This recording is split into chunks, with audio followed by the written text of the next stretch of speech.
All right, what's happening, everybody? Welcome to the ASAP Afternoon Blitz, Tuesday, April 25th, 2023. I'm Chris Gonzalez, joined by Jay McLovin and Frankie Lake Show. How's it going, fellas? I am doing well. Obviously, we get the second game of Houston versus Tampa Bay. I hope that we can get that win tonight. But lots of stuff's going on, man. Frankie, your boys, they balled out last night. Balled out. And I got to tell you, Frankie, Dylan Brooks, although he kind of poked the bear, honestly, Frankie, I think that poking of the bear was the best thing that could have ever happened to your team. Because I believe that by him poking the bear, it basically ignited that entire team. And it got them all locked in under the same premise of, if you're going to mess with our leader, you're messing with all of us. And by you messing with all of us, you're going to get the level of intensity that you have not seen this season. And I think it's true. They poked the bear. They poked the franchise. And look what you got, Frankie.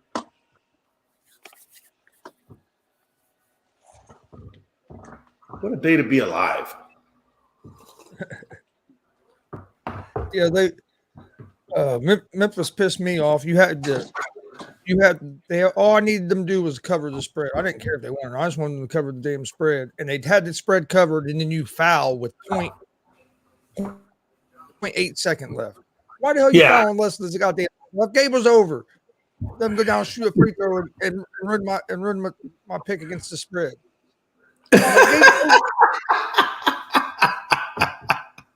I'm telling you, hey, listen, but everybody's making, and it's funny too. Like, if you look at Dylan, all of his stats, all of Dylan Brooks' stats are damn near at the bottom.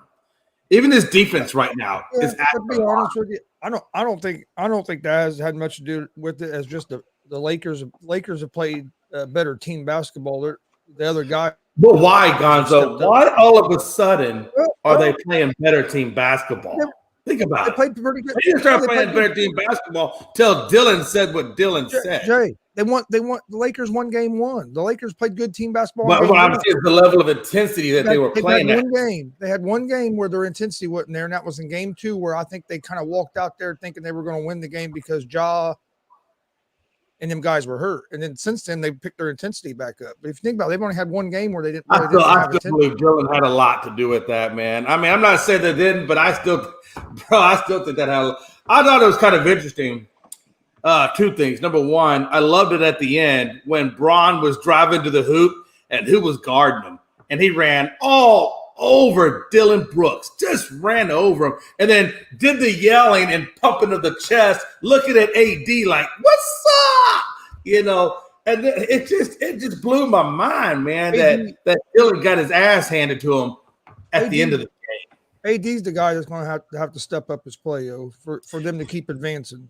Yeah, well, I thought he did though, man. Hey, when he got that block shot on Ja, and then I'm not. Yeah. Oh no, I get it. I get about 9 points for the whole game.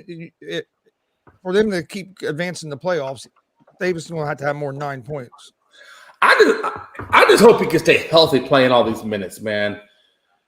AD's looking better. He's looking stronger, but with AD, you just never know, man. You don't know what's going to happen, and I just hope he can continue this throughout the playoffs. And let's not remember, these are the same two guys that in 2020 in the bubble did get the championship. So when Braun and AD are on point and in sync, this team is incredible. And they're role players. AR-15 got, 23 the other night? Vanderbilt showed up. A lot of D'Angelo Russell. Finally, D'Angelo Russell shows up and gets you 17, although he fouled out before overtime. But this Lakers squad finally, the whole damn team showed up. And let's be honest, Dylan, you said you don't respect a man until he drops 40 on you. Well, 20 rebounds, 20 points, add them up. Hey, yo, bro, you got 40 put on you. What a time to be alive. Jeez, what a time. What a time. Frankie, what's up, baby? You there? Are you just chilling? Hey, yo, I'm chilling. I'm villain. I'm Krillin. I'm smoking on that Memphis pack. I'm high on that Grizzly blunt. And nothing more I can say. We up 3-1. And didn't I tell y'all they can't beat us in LA? Didn't I say that? And now I'm going back to Memphis. 3-1.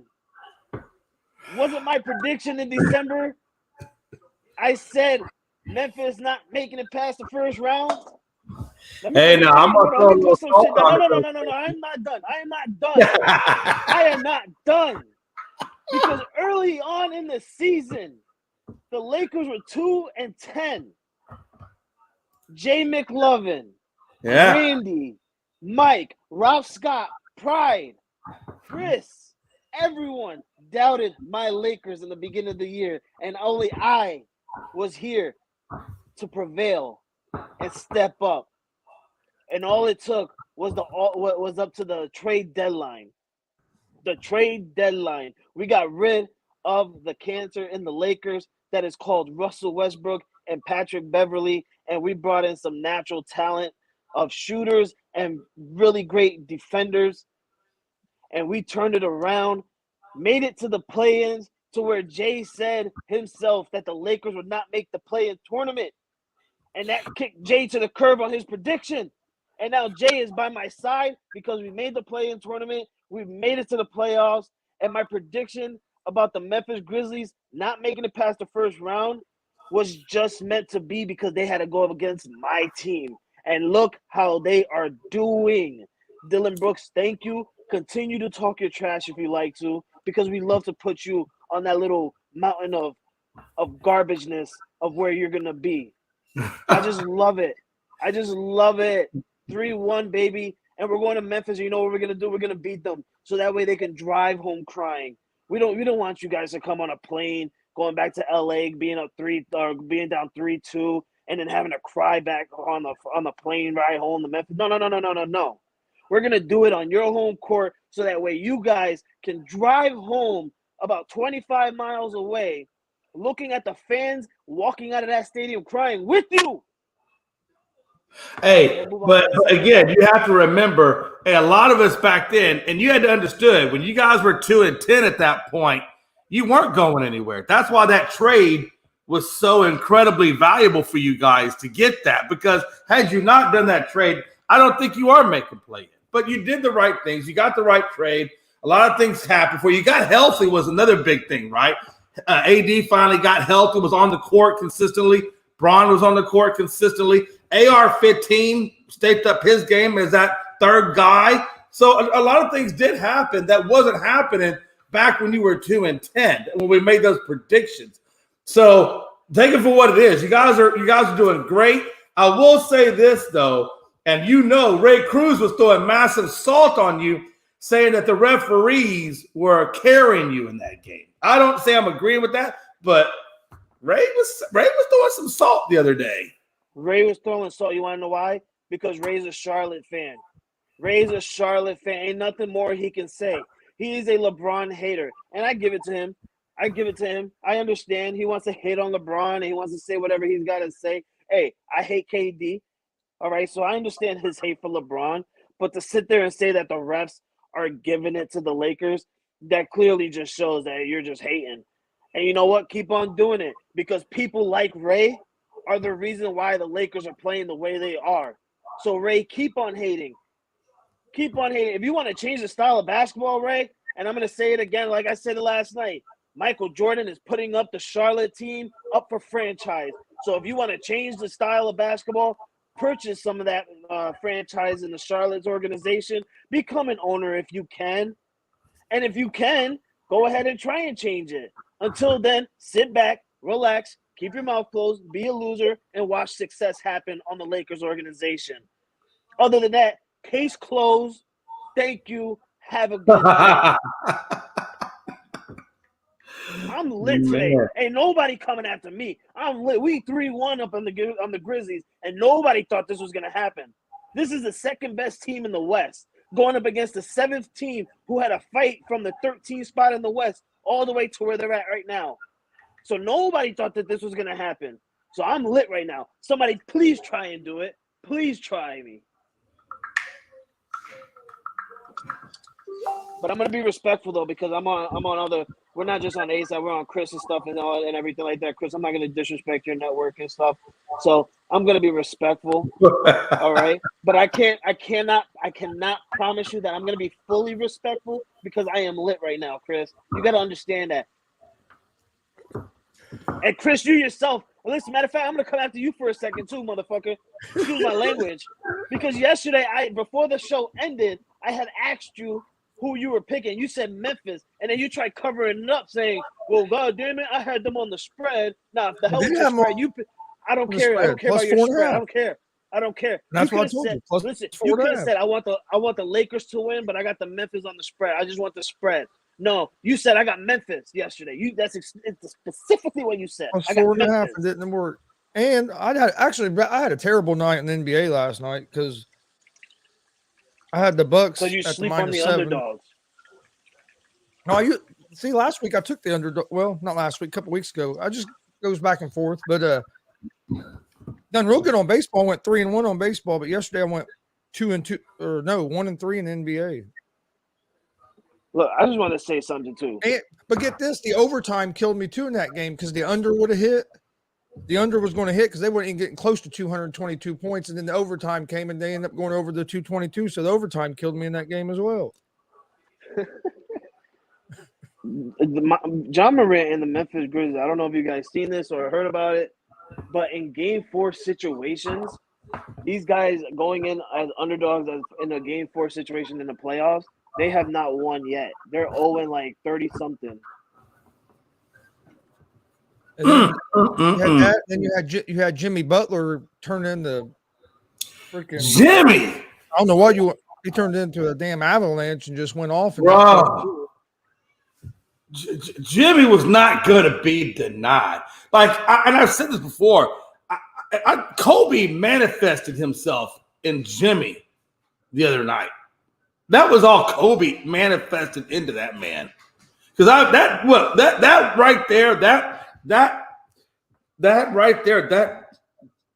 performance was straight Mamba. That was straight Mamba.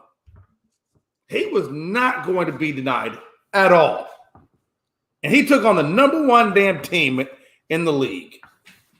What a time to be alive, man. He especially that fourth quarter. Because the Bucks controlled most of that game, and he kept the Heat in the game, and then in the fourth quarter he got them. Yeah. Well, hell, he opened it up strong though. He opened that first quarter up. 22 points? Yeah, but then that's what I'm saying. He was the only one. But you can see he was tired. Did you see that? He was slumped over. Like that dude was exhausted halfway through the first. Somebody else got to come to the party. That's what scares me. I know they're up 3-1, but yeah. Again, I think that, and I do believe got to be Adebayo. I think Adebayo's got to take some of that pressure off. And look how many of these people. I'm going to ask you guys this. Look at all these guys that a lot of people consider superstars, which I think that term gets thrown around too loosely. But you have guys like Donovan Mitchell, who had 8 points the other day. Yeah, Donovan stunk it up. Scored 2 points in the second half. Adebayo is scoring 7-8 points a game. You have these guys. Anthony Davis struggled a little bit last night, but he's had good games in the playoffs too. So I'm not going to really get on him. But you have a lot of these guys that some people consider superstars that haven't been showing up here lately, especially like Adebayo and Donovan Mitchell, are two that really stick out in my head. I'm giving AD a partial reprieve right now, only because he's missed a lot of the season, and I think he's just trying to get himself back underneath himself. But he's gonna have to go from here to here when it comes to helping Braun out. Like, hold AD, on. No, hold on a minute. Let me finish. AD, no, it's true, Frankie. No, AD it isn't. really got to step up. Hold on. He is quote unquote 1A. Braun has already said he's taking the step back, and they have labeled him as 1B. So 1A has to be the guy. Like, he's got to be the dominating factor. Can I ask you this? Why are you looking at focusing on just that one game he had last night? You look at game one. I'm not focused on that one game. I'm just trying to tell you. So let me break it down to you. Game one, The man had a triple-double and was absolutely successful with blocking, 7 blocks on a double-double with 7 blocks. Game 2, the man came out with about 20 points and had some decent rebounds. Yet minus we lost that game, and I get it. Game 3, the man went out for over 30 points and about 17 rebounds. And then last night he goes low on points, but get high on rebounds and get high on blocks again. And you guys want to like look at him differently because of his points. His points was low last night. And I think we're looking at it like that, but I think we're looking at, at least I know I'm looking at it that way, because in order for the Lakers to really get deeper and deeper against some of the better teams that they're going to be facing, not that Memphis isn't a good team. I'm not trying to display that, but to go deeper and deeper, he's going to have to really stay on par with what he's doing. You know what I'm saying? With this Lakers squad, he can't take nights off. He's going to have to continuously do that. And the only thing I'm worried about is, like I said earlier, the health. Can he maintain that level of intensity for the length of the process to get to the finals and then through the finals? And you guys aren't even looking at how the Memphis Grizzlies play defense. They're freaking nut-shotting, literally, excuse my language, but they're dick-shotting every single player on the yeah, because the second word you used was much better than the first. I'm sorry, my bad. What?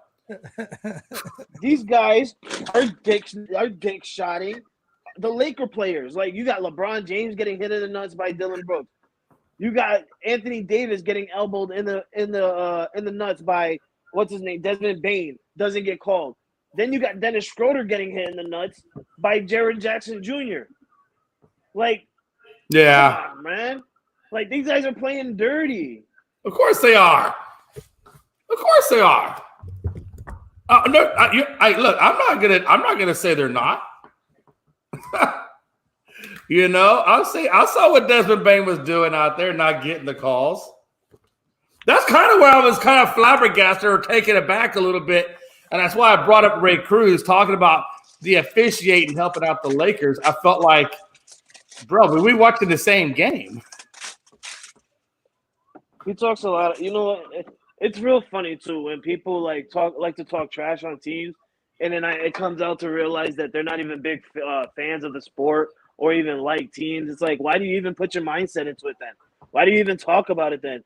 Keep your mouth shut, because clearly if you don't pay attention to it, it's not your favorite sport, and you don't care about teams, then clearly you don't know anything at all. You just want to freaking say something because you don't like a player on his style of play.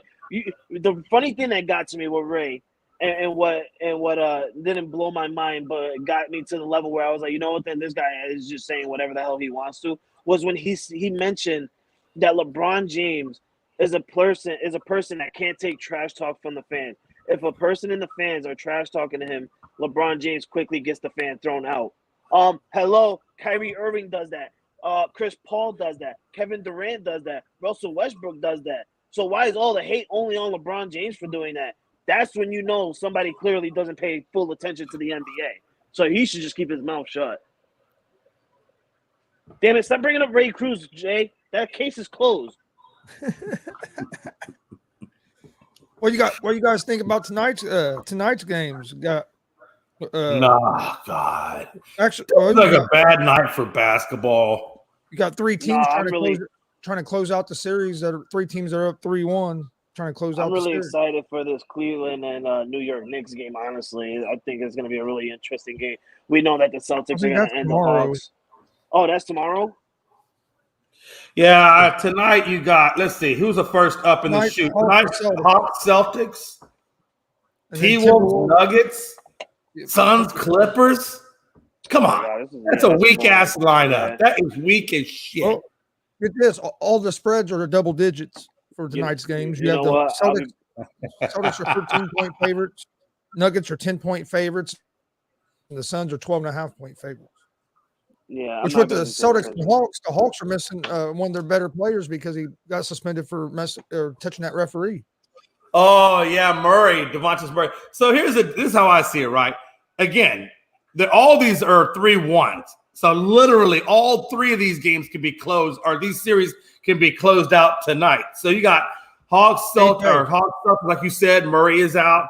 You got Nuggets, T-Wolves. Okay, we all saw what that game was about. That matter of fact, that might be the only game of interest, kind of, sort of. And then you got Suns and Clippers, but you got no Kawhi and you got no Paul. And the only reason I'm saying that the T-Wolves and Nuggets would be the most interesting out of the three is because they don't have people missing. The other two teams, they're done for. Here's the other interesting team or interesting thing. All three teams that are up 3-1 are at home tonight. Oh wow! Well, that's even more fuel on that fire. I mean, quite honestly, if any one of these underdogs pulls off a win, you got to say that's going to be insane. Like that would be almost. I would love to be the one guy that puts money on an underdog team that wins, because you're gonna walk away with a large bag. Yeah, but I mean, by looking at it, I really don't see one, because I don't see the Hawks beating the Celtics, especially without Murray. I don't see the Suns or the Clippers beating the Suns without Kawhi, Paul George, and the rest of their hurt guys that don't want to play. And the Nuggets, I mean, I guess I give the Timberwolves the best chance, but I still don't see them beating the Nuggets at home tonight with a chance to close it out. You know what I see tonight being Gonzo and Frankie, because you got people in the fight. I see tonight being the night that I'm just gonna watch hockey. Facts. Bruins I see tonight being a hockey watching night, because there's nothing about the NBA playoffs tonight that excites me. Yep, tonight is Bruins and Stars night. Messed up, Jay. Tonight's an unscripted watching night. That's what people need to be watching if they're not going to watch NBA. Oh no! Well, that made me feel good. Made me feel some kind of way. Yes, Tonight you better be watching unscripted, because we are going to be talking a lot of good stuff. And and again, just to preview. There's nothing exciting about NBA tonight at all. So don't even worry about that. You just come watch Unscripted. We'll fill you in on some of the small details. But, we're going to have a good time.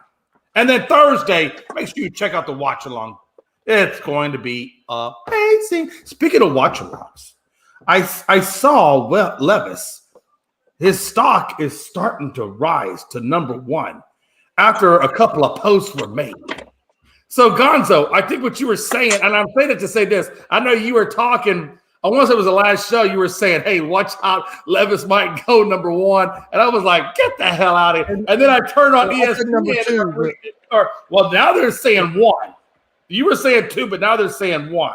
So, I don't know, man. I think Thursday is going to be I think it's going to be a little out there. I think a lot of people and their mock drafts might not be so mock.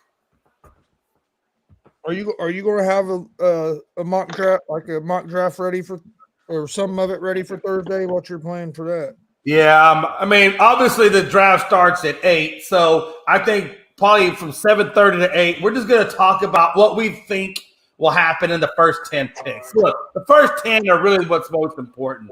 So I think we'll focus on the first 10 picks and what we think will happen. Maybe we'll talk about who Frankie thinks will pop out at 15. I'll pop out what I think will happen at 26.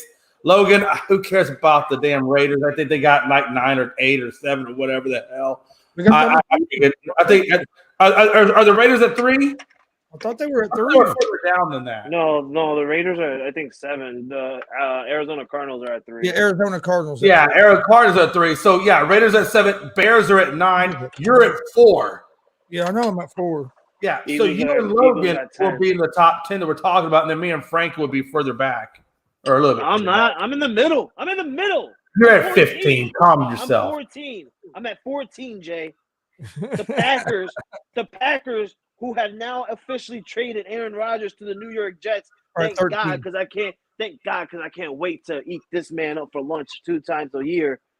The Packers now have the 15th overall. Okay. So you're at 14. No, Packers have 13. No, Packers got 13. Yeah, they switched. The Jets have 15. Yeah. I'll tell you what, the Jets got the better end of that trade. They really did. I don't think so. They really didn't give up much because they upgraded their quarterback. They only moved 2 spots back in the first, They gave up a second rounder and a conditional 24. First rounder and 24. They gave up a first rounder this year, a second No, rounder. this year was a big swap. Yeah, but it's the same thing. It's the same, basically, whatever. They got their first rounder this year. They got their second round for next year, which is like the 40-something spot. Then they got another second rounder that can potentially end up being a first rounder, which is going to probably because Aaron Rodgers has to pay 65% of his snaps. And we all know Aaron Rodgers is going to do that. Hey, just so we're tracking, let's. I want to keep this clear. You're not too far off though. Yeah, they did the pick swap in the first round of this draft. The Packers got the number 42 pick of this second round in 23. So the Packers got the 13th pick and the 42 pick. Then they got the 6th round pick of this draft. Plus they got the conditional second round pick, which most likely will be a first round pick, and 24. So they basically did a pick swap in the first, and then the Packers picked up a second and a 6th also. Well, but if you look, Jay, the Jets also picked up like a 5th or a 6th for this year. The Jets picked up a 2023 5th round. So honestly, what did they really get? A conditional 24 first round pick, which was a big thing. They also got a second round pick, and then the 5th and the 6th, kind of whatever. So they really, the Jets didn't give up shit. Truthfully, they really didn't. And if you think about it, the Packers now, I mean, it's not really that much of a difference on the draft swaps for this year's first round, but it kind of is, because now looking at it, the Packers are not at 15 no more; they're at 13. They can try and get Jordan Love, a really nice young talent of a wide receiver this year at that 13th spot. Now also having an early second round pick. In the second round, they can also get, a high caliber player as well that potentially should have been a first rounder, but ended up just, dropping down to day 2, but going to be in that high level of a round 2 pick. I mean, it's a really good pick for the Packers. They cannot mess this up. That's the thing, though. Can anybody tell me though, Frankie, the last time the Packers took a wide receiver in the first round, high in the first round, before Aaron Rodgers started being quarterback at the Packers? Damn.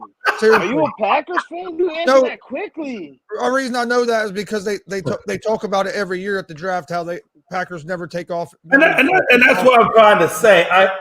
What they should do and what they will do, to me, are going to be two different things. I don't think they go wide receiver at number 13. I think that maybe they go offensive line, or maybe they go defense. But I don't think they go wide receiver. Even though, Frankie, you and I both know that's what they should do. Historically, that's not what they do. But I don't understand what they're going to do. I think that's what they're going to do. This is a different Packers organization. This is a different Packers. No, it's still Matt LaFleur. Was Matt LaFleur there? Hold on. Was Matt LaFleur there at the time when the Packers last picked the wide receiver? No. This is a different. No, they were. He was there because they got Watkins. They got Watson or Watkins, whoever that dude's name was, in the second round. That speedster. Not in the first round. They haven't took the first round. That's my point. Even with LaFleur there, they still weren't. Not just a wide receiver, first round skilled position, running back, wide receiver, anything like that. The whole time that Rodgers was there, maybe once early in his career, but they haven't. I'm just saying, if they took a wide receiver, or I don't think they go running back. They got Jones and they got AJ Dillon. But I think if they were to take a skill, it would be wide receiver. But it's just not, and that's not what they do. That's not how they pick. For some reason, they don't value wide receivers like that. Damien, have you even looked at the trade, buddy? They gave up maybe one first round pick basically after the swap. I don't think either one of them got robbed, but I'm not saying that. I don't think the Jets are going to the Super Bowl. But I don't think the Jets got robbed in this deal because they didn't lose all their draft capital for this year's draft. You still have a number 15 pick in the draft, and so it wasn't like they gave up all their draft picks this year. Yeah, but now the Jets don't have a second round draft pick. They had to make moves to get a second rounder. They lost their second rounder. So now you got your first rounder at 15, but you gave away your second round pick, and that was your only pick in the second round. So now you got to make some moves and figure out what you can do to get a draft pick now in the second round, unless they want to lowball and just say the hell with it. Let's wait until round 3. Yeah, but what I'm saying is, I don't think they got robbed because you basically gave up a second-round pick and a first-round pick to get Aaron Rodgers. It's not like they gave up 4 first-rounders and then 2 second-rounders. You know what I mean? Oh, I don't know. If somebody gives that much up for a 39-year-old quarterback, They'd be stupid. They got to get fired, get the hell out of that organization, go to college or high school or something. Hey, but what do you think the Jets do with that 13th pick? As long as Green Bay held out, I would have thought that Green Bay was going to get more than what they got. You know what I mean? As long as they held out before they made this deal, I really thought Green Bay was going to come out with maybe a couple first rounders and a second rounder or something. Real, you know what I mean? Real big, and it didn't come off. It didn't come out like that. I expected at least 2 first rounders. Honestly, I expected at least 2 first rounders. But I think a lot of people probably thought that, but I think Aaron Rodgers. I think his age. I think the age of him. I think a lot of people were scared to go that much on his age. I'll give the Jets front office a little bit of credit for doing a good job of negotiating and not just taking whatever was offered right off the bat and trying to get the best deal they could. Question at number 15: do the Jets? I think one of the biggest problems with the Jets is that offensive line. That offensive line has never really truly. It's not bad, but it's very fragile. The Jets' offensive line is very fragile. I really would like to see them draft an offensive lineman at 15. But do you think they go that route, or do you think they try to go defensive edge rusher or what have you at 15, or maybe cornerback or tight end even? I don't like to answer for the Jets. I really hope that the Jets get a punter in the first round. I really don't care. But if I'm going to be realistic here and be serious for a moment, who's that guy that like to say that, Chris? If I can just be serious for a moment, Lance Storm, let me just go ahead and say that if I'm the Jets, I'm going to draft a tackle. Honestly, that was their one weakest position last year. It was. And not protecting their quarterback and stuff like that. And now you got Aaron Rodgers with Nathaniel Hackett, who's actually, we know the connection between those two at Green Bay. Nathaniel Hackett's looking at that from last year's videos and saying, okay, well, we're going to need a tackle there because now we got Aaron Rodgers and we got to protect this guy. So I'm expecting that the Jets go up at tackle at number 15. Absolutely. I think they go offensive line. If they don't go offensive line, I think it's going to be a pass rusher. But I think they go offensive line because they've already they brought in Nicole Hardman. They've already done a little bit at the receiver position. You have Garrett Wilson, Lazard. You have Hardman. So you can always get a receiver in the second round. So if you want another receiver, or third round. So I think they go offensive lineman. I'll tell you. Hey, listen. The one thing they did get was they re-signed Charlie McGovern.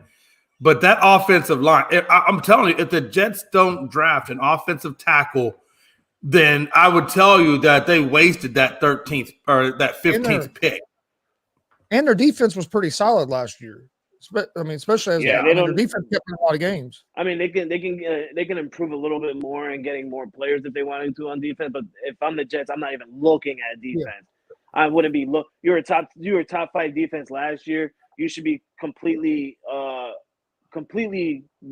how should I say this? Completely well, or something like that to go in next year and feel confident that your defense is going to, continue at the level that they were at. So, like I said, if I'm the Jets, and I agree with Jay, but you got to go offensive tackle. You have to get that guy to protect Aaron Rodgers. I agree. You need to get Aaron Rodgers that protection and that time because you have the weapons, and you got the running back coming back off of injury on what's his name? Jay, help me out here. They're running back. Breece Hall. Yeah, Breece Hall. So, I mean, that's all you need is to get those helps for Aaron Rodgers to be protected. But it don't matter. It don't matter because at the end of the day, the Jets are trash. The Jets are straight trash. They bottom barrel trash. And now I get to face Aaron Rodgers 2 times a year. What's he think? What's he think he is? He think he'll come in the AFC and try and be the Tom Brady for the Jets? Nah, kid. Nah, kid. We're going to hurt your knees. We're going to break your ankles. And we're going to get your hip replaced, boy. Get out of the AFC East. What you thought you were doing? You thought you were going to come out here and take over our division? No, you're going to take over that bottom barrel division. See, but Frankie, that's your fandom. That's your fandom talking, and I don't blame you, man. I don't blame you one bit, man. But I got to be honest with you. The Bills are notorious. Like I told Gonzo the other night, Bills are notorious for choking. And I'm telling you, watch, this Jets team could be the one to take out that Bills. Yeah, you know what they're going to be? They're going to be the I'm telling you, top 5 defense, great stellar running back, better than what Buffalo has. Now they have a quarterback to rival Josh Allen. So really, the only thing the Bills truly have over them would be they have better group of receivers. But that's it. That really is it, because both of them have offensive line issues. And truthfully, we don't know if Von Miller's coming back. We still don't know what the condition of the other guys are. So there's still some questions over there in Buffalo land. Don't be surprised. And I know you don't want to hear that, but don't be surprised if the Jets take the division. I don't think they're Super Bowl worthy yet, but I do think that they can challenge. I think they can challenge for it. Get him out of here. I know. I know you don't want to hear that. It's a fandom in the It's just funny. No, it's not even the fandom in me. It's just the straight, like, the football fan in me. Like, you just had the Jets win the division. That's just funny. Hey, look, I agree. Look, the Jets truly haven't been that good since back in the day when Rex Ryan was there. And that was when they weren't even a Super Bowl then, but they were divisional level grid. Oh, they were in the AFC Championship game 2 years in a row. That's true. They did. That's true. I just knew they were going to win the Super Bowl, but I'm just saying, but they haven't been that good since Rex Ryan. They put my damn Colts out 1 year in the playoffs. One of them years. That's why they put my team out. They put my team out one of those years too. Glenn said, "Frankie, I know you was loving that game last night." Hey, yo, Glenn, I was lit. I'm writing Jay like, hey, yo, Jay Russell. Man, I was so lit that everybody in my house was sleeping. My twins were sleeping. Avery was sleeping. Caitlin was sleeping. Carson was sleeping. You know what I was doing? I was out in the living room getting naked, swinging my shirt around my head. I was about to go streaking. I was really about to go on the street, going streaking. I was going to be like yelling out in the street saying, hey, we're going streaking through the gymnasium into the quad.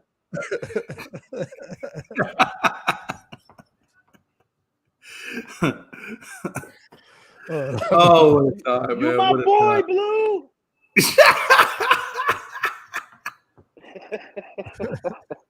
Hey, you said that and Blue lifted his head. That was kind of funny. Said, Dad, is somebody calling me? I say, no, it's just Frankie. Go back. I was lit, man. It was a fantastic time, and you know, it gets me more happy when I predict something and it comes true. You know, like I predicted about the Memphis being a first round knockout. That's not complete yet, but it's close to being completed. But I also predicted, and I told these guys like last week that the Memphis Grizzlies cannot beat us in LA. They can't beat us in LA. And that's not that, you know, and I'm going to take Paul Heyman's statement for a second. You know, it wasn't a prediction. You know, it is kind of a prediction, but it's not a prediction. I was giving you guys a straight spoiler because it's straight up true. They cannot beat us in LA. And I don't just say that just to say it. I watched it in the regular season. They had games coming to LA and they didn't win. So I have full confidence in saying and knowing that they can't beat us in LA. And we walking away with 2 wins in LA. Hey, yo, Chris, that's how you win games, bro. That's how you do it. That's how you make it to the play-in tournament. Then you make it to the playoffs, and you go up 3-1, and you win some games in the playoffs. That's how you do it. You need to call the Pacers and tell them to learn. Hey, let me ask you guys this. I know Frankie's riding high on the Lakers, as he should be. But I do have a question. I want to kind of wrap up that whole Aaron Rodgers, Packers, and all that situation. Now that the Packers are clearly with Jordan Love, the GM for the Packers says that they are not looking to rebuild. If Jordan Love turns out to not be what they thought he was, are they not having to be forced to go into a rebuild at some level? Yeah, if Jordan Love's not any good, they're going to have to go into. You know what I'm saying? Like that's a lot. He's saying a lot. It's almost like the GM. I guess what I'm saying is almost like the GM is saying that our boy Jordan Love is ready to roll. Well, I mean, I don't know if I have that same confidence. He kind of Yeah, well, no, I don't either. But as the GM, you kind of have to. You can't come out and say, "Well, we have Jordan Love as our starting quarterback. We're in rebuild." Oh, no, mode I now, get so it. I get it. Oh, no, I get it. Yeah, that's his job. That's his job. I'm just saying he's our doing his job job. is to. I think he'll. I think they're. I haven't seen enough of him to be able to really say if he's going to be any good or not. But just from like the stuff I have seen, I don't think he's going to be their next guy. I think he'll be there a year or two, and then they'll be looking for somebody. But he could surprise us. I mean, look what the other quarterbacks have done in Green Bay after they've set for 3 seasons. I mean, Rodgers set for 3 seasons behind Favre, and I don't think anybody really thought Rodgers was going to be what he turned out to be back then. So, I mean, it's possible that he could end up being their guy, but just from the stuff that you've seen in workouts and stuff, he did look decent a little bit. He got to play that one game last year. He didn't play terrible, but really, we just haven't seen enough of him. Yeah, and that's true. We haven't seen enough. He's like Trey Lance. He's barely poked his head out the door. All we go was on secondhand rumors. So you're right. What have we really seen? I mean, a couple years ago, you'd see videos where he couldn't even hit the nets at practice. It would have. I was just thinking, it would have been nice though for the Packers if they had some sort of, safety net behind Jordan in case Jordan didn't pan out. They could revert to, but they don't have. There literally is like no safety net in Green Bay at this point. They're going to trade with San Francisco for Trey Lance, bring Lance in. That's what I was saying. Like, do they go after Trey? God. Or maybe even talk. It'd be funny. Hey, go talk to the Raiders about Brian Hoyer. I'd rather have my little Chihuahua Scrappy throwing the ball than Brian Hoyer. Man, oh man, oh man! And now it looks like there was rumors that what's his name, Henry was on the trade blocks over there with the Titans, and now they're saying that nobody's basically called them to look for a trade. So I guess Henry is going to be staying put in Tennesseeville. I know we talked earlier about Hendon Hooker. What if he went to Tennessee and got up underneath Tannehill? But what would they do with Malik Willis?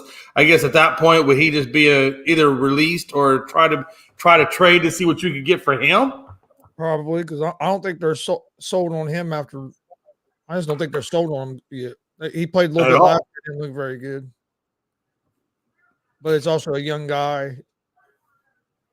I mean, but you know how it is. A lot of times you only get one chance. It might not be much of. It might not be a whole lot. But if you don't show anything, you don't get another chance. And I think that might be what's happening to Willis there in Tennessee.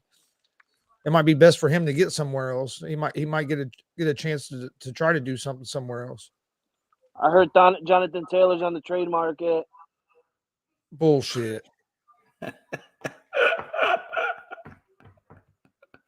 Man, God's would turn about 4 shades of pissed if that was the real truth. Man. The Indian smack Chris Ballard upside the head. Oh, man. Gaza would turn 4 shades of pissed off. Pissed off. That would be so stupid. That would just be stupid. What a time to be alive. What a time to be alive. Frankie, your Bruins, man. Holy crap. Are they playing good or not, huh? Jeez. Who's going to stop the Bruins, Chris? Oh. I don't know if my Stars got enough. We're playing. I think we play tonight. Actually, hopefully, maybe we could take the series lead tonight. But NHL to me still looks pretty wide open. Vegas is pretty good. I was gonna say Vegas has been playing well. Bruins been playing well all season. I said at the beginning I thought Bruins was going to win, but so I'm going to stick with them. But I think Vegas could have a chance. I haven't seen a whole lot of the Stars and Wild series, so I really don't have a good opinion on that. So I'm not going to say the Stars or the Wild just because I haven't seen them play much. Yeah, it's been a tough series. It's been a lot of physicality. in the games, a lot of physicality, honestly.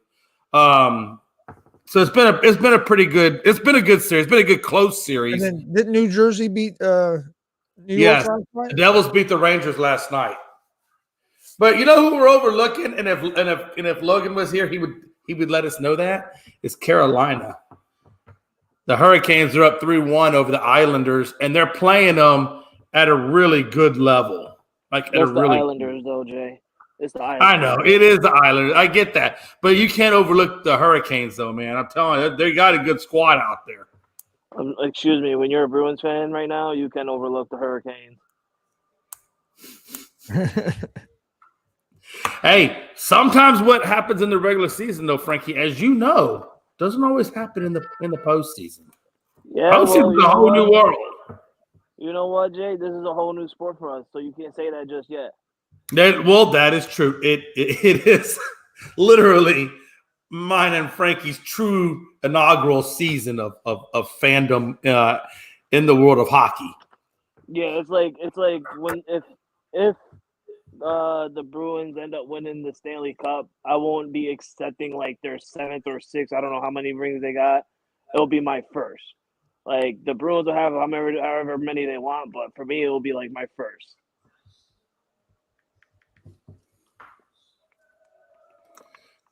Wow. I think Dallas Frankie, is. do you think there's anybody that can beat the Bruins, Frankie?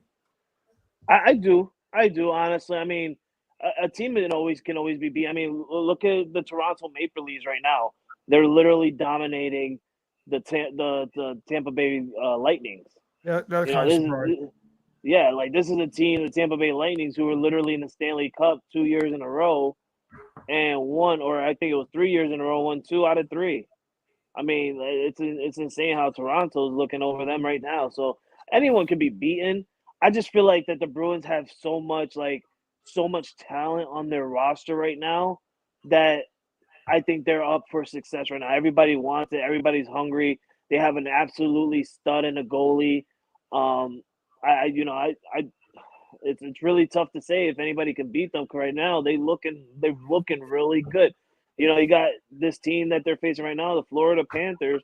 They beat them 1 game, and when they tied the series, but now it's like they lost the last 2 games, and they're just the Bruins are just going to knock them out tonight. I know it, because the Bruins are looking into the next round. They want to rest a little bit and go into the next round.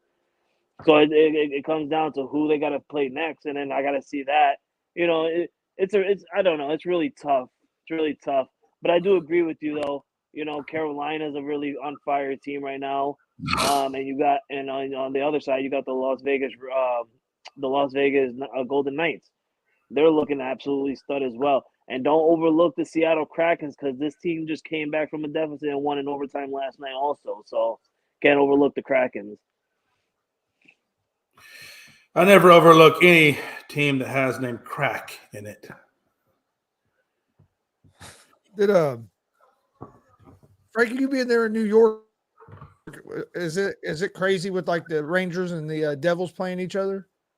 Oh yeah, man, it's really crazy. I mean, especially in the area where I live at, there's a lot of hockey fans all around, and it gets really crazy when the Rangers and Devils go, because they like to call it the Hudson River rivalry, because they're literally like right next to each other. So it's really intense. But I'm gonna be real with you guys right now. The most intense New York is getting right now is from the New York Knicks. There's a lot of Knicks fans. Yeah. There's a lot of Knicks fans around right now, showing up and being out in the world of New York right now, rather than seeing those Ranger fans. I just see a lot now from the area of where I live at. But when I go around and I'm driving around and stuff, I'm starting to see more Knicks jerseys and Knicks hats and stuff like that, because they're finally doing something that hasn't been done in a long time. Like if they win this game tomorrow night against the Cavs, this will be their second time going into the second round in 22 years. Like, sink that in for a second. So the Knicks truly, they haven't really done a whole lot since back in the day when the last time the Knicks were in the finals was against the Houston Rockets, and that was that was the first series. It was like 1994 when John Starks and them were there. Yeah, and they lost. So they lost. So the Knicks, honestly, it's like kind of like people today, like my age, they're in their 30s, mid 30s, early 30s, about to go into the late 30s. They haven't seen the Knicks win a championship yet. You got those people that are like 60 years old, 50 years old, who are like, man, I remember the time where the Knicks won a championship in this early days. But you got people in my age in the mid 30s, low 30s, almost into the 40s that've never honestly seen this team at least, win a championship. They've seen them make it to a finals, but they lost. Like Jay just said, they lost in the early 1990s to his Houston Rockets. So they're honestly, they want this. They really do. It's been a long time coming for them. You know what's interesting is the Knicks have 2 titles. Their first title came in 1970. Their second title came in 1973. So just to put that in perspective, the last time the Knicks won the NBA title, Jay was I born. was 1 year old. I knew it. Jay was just born. I was 1 year old. That's a long damn time. That's a long damn time, man. So to your point, Frankie, yeah, Knicks are waiting. They've been ready for a long time. They've been ready even before they knew they weren't ready. Yeah. Shit, even Jay And now that seeing building's it, been Jay's over rocking. there like, damn, I want to see. Jay's like, I want to see these guys win the championship. Hell, Jay's like, I'm in my 50s and I haven't even seen them win a championship. I was only 1 year old. I didn't even watch sports at that time. Well, I mean, what the hell do you know it won? He might as well not have been born. I just think it's insane. It's insane that it's been that long since the Knicks have actually won something. And all the talent that they had in the days, like Patrick Ewing and stuff like that, like you expect them to win a championship with him, and they never did. Yeah, back when they had that, especially when we had John Starks and I think Allen Houston, was on that squad too. Yeah, raining those early going threes. Yeah, Charles Oakley. I do remember Charles Oakley. That has been a long time.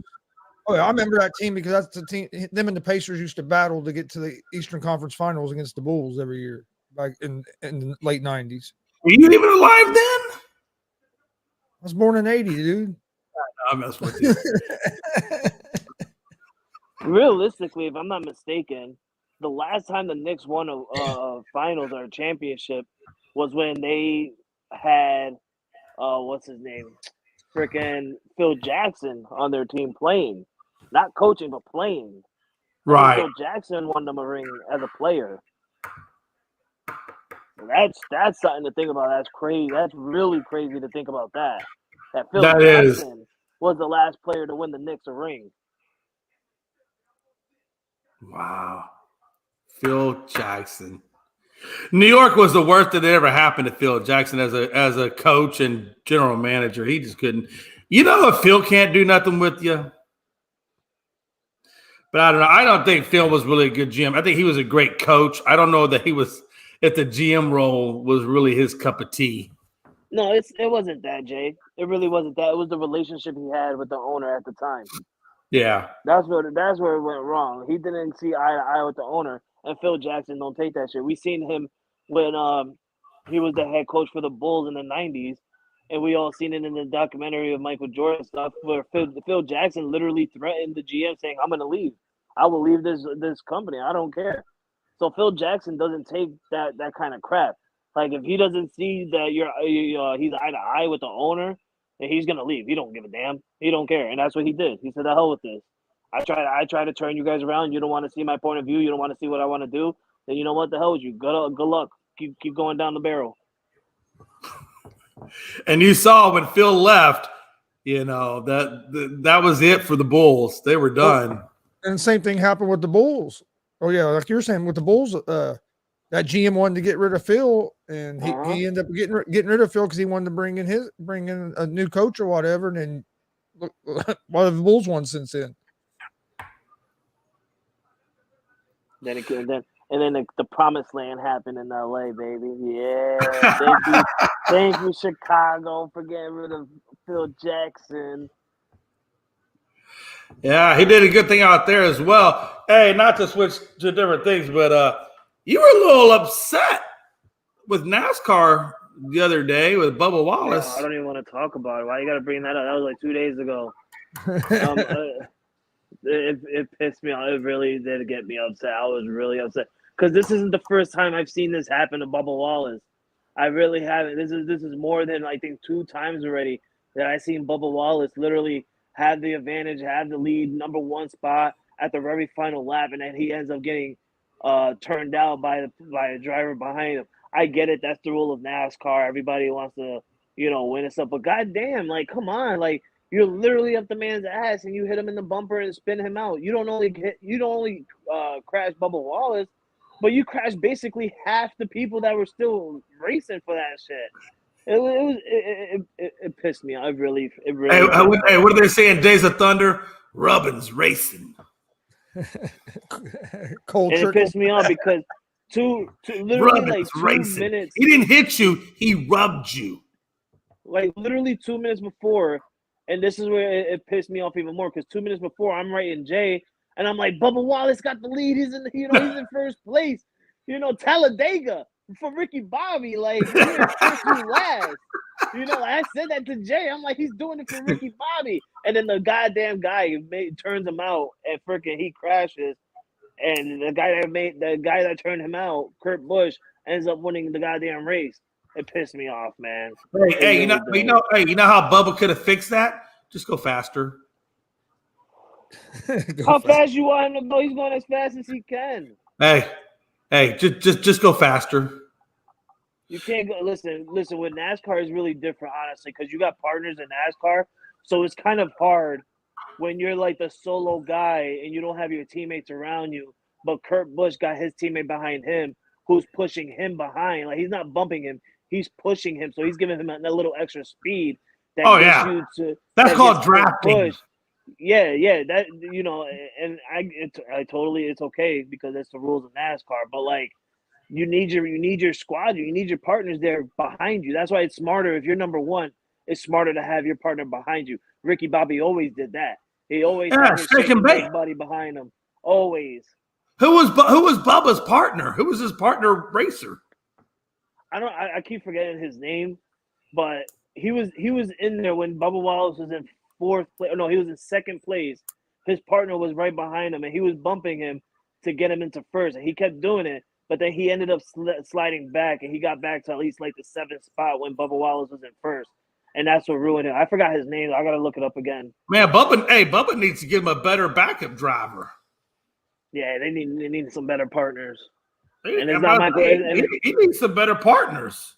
And it's not all Michael Jordan because that partner he has is a different owners and different freaking I don't even know what they call their coaches that are on the headset there. Hey, I didn't get you were the only one that didn't give your predictions on how you thought things were going to go. So the Defenders are playing the Sea Dragons and the Roughnecks got the Renegades. Who is your prediction in those 2 games? I got the Houston Roughnecks winning it because, the Houston Roughnecks are literally on fire this year. And I think the Seattle Sea Dragons, they had a really tough start to the year, but they bounced it back and turned it around. And I feel like they're going to have a really good game coming up. And I think that they're going to move on as well. I think it's going to be Seattle and Houston. So you think it's going to be DiNucci? DiNucci's been playing good, Jay. I'm telling you. I know you haven't been watching. No. That's what I'm saying. I'm sure he is now. A lot of times that happens. When your inaugural debut or whatever, and NFL doesn't work out, you go to the XFL, and then a lot of people do that. PJ Walker, was for Carolina, was out there with Houston, and came out and did that. So it happened. Because he was a practice squad guy for the Colts. He went to XFL, played for the Roughnecks, was going to be MVP of the XFL that season, and that's when COVID shut it down, and then he ended up getting signed by Carolina. I think the Sea Dragons and the Defenders game is going to be a real good game. I have the Defenders winning it, but it's going to be. I think that's going to be the best game probably of that weekend of the first two playoff games. But then I think the championship game is going to be good, especially if it's Houston against either one of them teams. I hope I shouldn't say this, but I hope Arlington don't upset Houston just because I don't think Arlington is consistent enough and has the offense where they'll be able to beat either one of the other teams. I think the better game would be Houston against Seattle or DC. See, I hate Is that the Renegades? Is that Arlington, Texas? Yeah. I hate that. You got Houston versus Arlington, two Texas teams. Yeah. One Texas bound to win and go to the next round. Like it pisses me off. I wish they were separated and both Texas team end up getting eliminated. That would be better. But it is what it is. It is what it is. The hate is real. Oh, I hate the Texas teams. You know that, Jay. Hey, that's okay. We hate New York teams. I know. Hey, just remember, I said it once, I'm going to say it again. We're the only damn state that can literally leave the United States and be our own country. God. Okay. Is that because you got the Mexican border right there? No, it's because we were a republic when we actually were a country that joined the United States. And so as part of our... Why the hell did you guys do that?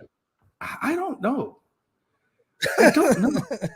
I think they should have just stayed on their own. We got a good economy. We got everything we need. Hell, we got refineries. We are literally a self-sustained state. They don't, but it is what it is. I'm not mad for staying in the United States. I love the U.S. I fought for it. I'm just saying that, if shit didn't go right, we could always, leave you guys and go do our own thing. Bye.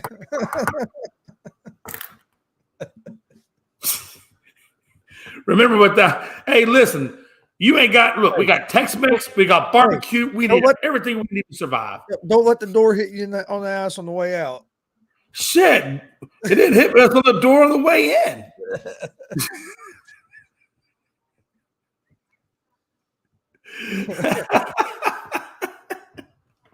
What a time to be alive, man! Damn. One messed up country. Hey, not necessarily true. Because I will tell you, when I remember in 2008, when all the property values in the world was going through an economic downslide and everybody was worried about gas, this, that, and the other. You know who wasn't worried? Us. Our economy was good to go. You mean when everybody's worried about what's getting ready to happen again? Man, I hope not. I hope not as well, but the way we're going. Hey, it's looking like the economy about to take another poo-poo. What a time. But no, back to basketball, though, man. Wow. I got to give you credit, though, on that LA squad, man. I really didn't. It's hard to believe we're still talking LA. What time to be alive.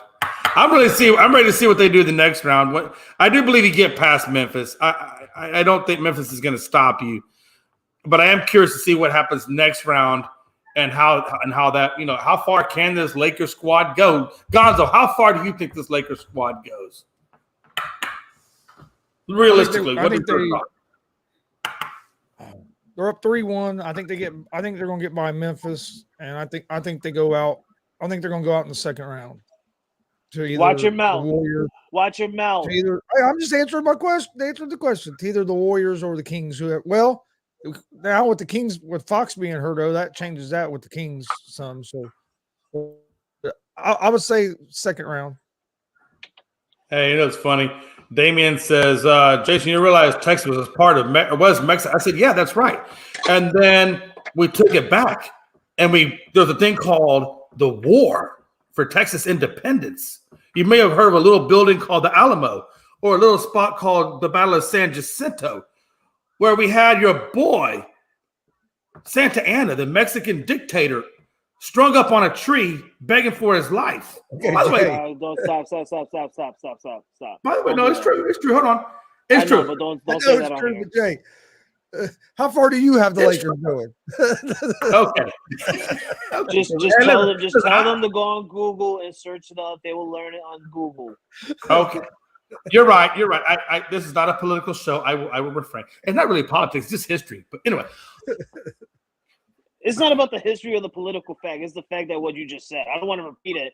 As bad as I am, I don't want to repeat what you just said. Like that's It's true. Go read your history books. I'm not there saying you anything go. that's not true. That's all you have to say then. Just read your history books on this place, and you'll find out. That's all you got to say. Yes, sir. Back to the Lakers. I think they go mid. I think it really kind of depends on who they face next. Is it like if they beat Memphis, would it then go to the winner of the Golden State Sacramento Kings? Is that who that? Yes. And I really think, given the fact that Darren Fox's fractured tip finger is jacked up, that really puts a big damper in my mind on Sacramento. And now that series is tied up, again, Golden State does have to play on the road, which we know they don't do well. But I do think Gonzo, at the end of the day, I think Golden State walks away out of that. And I think Golden State will then face LA. And that's a whole nother set of issues. Because now you got a lot of good shooting. You got good coaching. I think Golden State would have the edge over LA. But that's not to say that LA can't give them all that they have. We swept Golden State in the regular season. I got the Bucks stopping with Golden State. Listen. I understand regular season is different from playoffs, but we swept this team in the regular season. And this was before the trade deadline and after the trade deadline. I'm just saying, listen, you guys can have your theories. You can think what you want.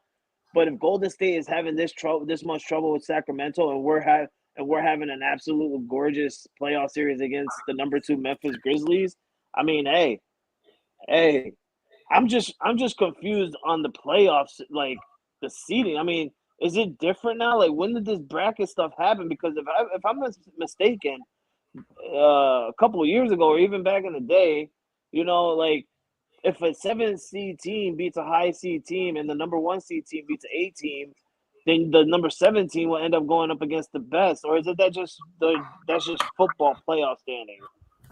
I know that's how you're right. I know that's how I do it in football. The number one seed always plays the worst seed left, and number 2 seed play the next worst seed. NBA. I think it used to be like that. I'm not sure when it changed, but yeah, now they go by a bracket, and 1 and 8 are on the same side, 2 and 7 are on the same side, and then on down, and then you play like that. So yeah. Which kind of sucks. I kind of like it the way NFL does it, where the higher seed plays the lower seed. Yeah, so like if Denver won and the Lakers won, the Lakers would play Denver because the 8 seed's already out. That would be wow. That would be interesting if the Lakers played Denver, and then you got to go up against Joker because the 8 seed's already out in the West, aren't they? I forget who the 8 seed was. No, 8 seed's playing Denver now. 8 seed's playing Denver now. So the worst seed that could be left would be the 7th seed. Because in football, that's how it is, and I like it like that. You play the worst remaining seed. Frankie, who would you rather play? Honestly, would you rather play Golden State or Denver? Both would give you challenges. And how far do you realistically think that? Take your fandom out of it. How far do you think the Lakers will make it? Oh man, he's gonna take my fandom out. All right, hold on. Let me take my fandom out for a second. Hold on, guys. Hold on. Where is it? All right, let me go to this one. Let me just change my fandom for a second. All right, let me just take the picture out. I honestly would like to see the Lakers go up against the Warriors. And I've said this before, just because, in order for you to be a champion, you got to beat the champion. Just like the Ric Flair saying goes, for you to be the man, you got to beat the man. And I feel like that's the best thing to do, is if you could beat the defending champions, then I feel like you could have the intensity and everything like that on your shoulders to go out and do more good things in the future of the playoffs. If we were going up against the Denver Nuggets, it would be a really tough series. Honestly, it really would, and I would need AD at his full game. Like, literally, I would need AD to play really great. I would need D'Angelo Russell to play great, because you got those people on Denver where that can do a lot of good things. You know, you got Aaron Gordon, you got Porter Jr., you got Murray, you got freaking Joker. So like, there's so many good people over there. And the same thing with Golden State. But I feel more confident in facing up against Golden State just because, like I said, we swept them in the regular season. We're comfortable against them. That's just not on the road. That's also at home. So like, you know, we all know the scenario with Golden State, how they're terrible on the road, but they're great at home. But if the Lakers can somehow, some way, sweep them in the playoffs like we did in the regular season, you know, that'll be a great milestone for the Lakers and defending dethroning the defending champions, I should say. So to take my fandom out, though, Chris, to answer your question, this Lakers team, I can see them honestly. I could see them beating the Warriors. Okay, I can see them beating the Warriors, or I can even see them beating the Sacramento Kings. I really can. Even though Sacramento beat us 3-1 in the regular season, I still think that the LeBron James and the Lakers right now can turn it around and beat the Sacramento Kings. But as far as my fandom goes for this team, the farthest I can see them going is the Western Conference Finals. That's the farthest I see them going because they're gonna have a tough time against either the Phoenix Suns or they're gonna have a tough time up against the Denver Nuggets. Let me ask you: do you think this Denver Nuggets team is for real? Oh, like yeah. for real? Like, are we really truly 100% believing in this team? I know we believe in Joker. I think the Nuggets. I think the Nuggets beat the Suns. I think the Nuggets beat Phoenix in the next round if they play each other. For one reason is depth. Phoenix, all they have is their starting lineup, and after that, and you're going to wear out at some point. You can't. You're going. Hell, KD's going to be hurt by that series if they keep playing him 47 minutes a game.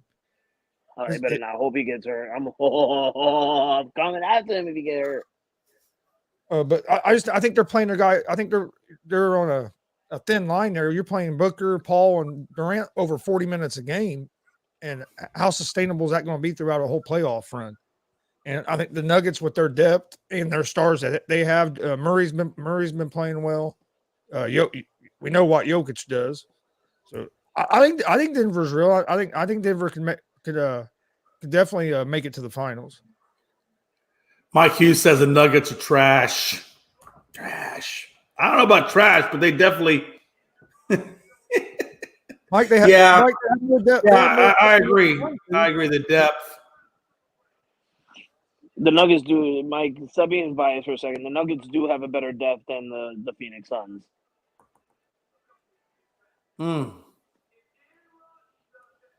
Yeah, what a time to be alive, man. Jeez. WWE. What do y'all guys think about the two? Hey, that Gonzo, Frankie, that's up your alley, man. What do y'all think about that? I like the new belt. Yeah, I thought the new belt is pretty good looking. That shit is sexy. I already looked at my wife and said I gotta buy it. I'm gonna become Frankie 3 belt by next year's WrestleMania. Nuggets don't have anybody other than Joker. Hell, they don't even have bench players that say they're good. Okay, but they've been the best. Pay no mind to Chris. Pay no mind to this guy. In the West all year, but they don't have nobody at all on their team. Okay. Why are you paying attention to this dude? Why? Why do you even bring up his comments still? They don't have no starters. Oh my god, Mike! You gotta love Mike. Oh damn! And I looked at the belt. I think the belt looks nice. It's a nice thing about. To me, all those, at least those belts, they all kind of look the same. I don't see a lot of difference in them. No, this one is absolutely not the same as any other belt. I feel like this one looks so good. I mean, it kind of reminds you of the World Heavyweight title, just in a different design. It's going to be the same shape. It's going to be big. You know, it's going to be a really good looking title. And the way that they're doing it is so much better because normally, excuse me, I had a cough, but normally when a person gets drafted, the titles goes with them. It's not happening this time. Triple H already informed and said that if Roman Reigns gets drafted to Raw, those 2 titles that Roman Reigns have is going to be Raw titles. Like, they're not going to get drafted again. They're staying on Raw. So that main title, the new World Heavyweight title, that just got announced is going to be on SmackDown. That's going to be that main titles or that brand's main title as well. So they're not going to be switching the titles anymore. I And feel they're like having a that's what. Can you explain to me what it and means they're when gonna y'all have a say tournament. drafted? And they're gonna have a tournament. Well, So the WWE WWE is has a having a draft, draft. kind of like what the NFL does, but they have a draft and they'll draft guys, women and guys that are going to be on Raw, or you get drafted to the SmackDown on Friday's show. But So it's They're already, gonna reorganize the two shows. So like superstars that are already on Raw can get drafted to SmackDown. Superstars from SmackDown can get drafted to Raw. You know, they flip it. That they do that every year, so that way, you know, those guys that are performing in SmackDown can come to the main Raw, to the main brand of Raw, and face up against, you know, good competitors over there like Seth Rollins and stuff. But if there's people that are on Raw that are not getting TV time and shit like that, they're gonna get drafted to SmackDown and just be like, the hell with it. We gotta, you know, make some room for these guys that are actually doing something. But I think, So is Raw the more prestigious of the two shows then? oh yeah, Raw's been around since the early '90s. it's been around SmackDown came longer. around. Yeah, SmackDown came around in like 1999. Okay. And I So like that Raw, they're so having Raw's the big deal. Okay, I got you. I like that they're having a tournament. They're going to have that tournament to see who the first new champion is too at the Night of Champions. So I think that's going to be good. Which is in Saudi Arabia too, so they're going to be making money off of that just for that one match right there for the new champion. Uh, Mike talking to Nate. Damien says the belt would be better if it didn't have the fucking on the belt. That shit getting old. Didn't have Walt in the belt. Don't know what you're talking about there, Damien. We'll just move on. Yeah, it's not like the 2K. What the hell? Hold on.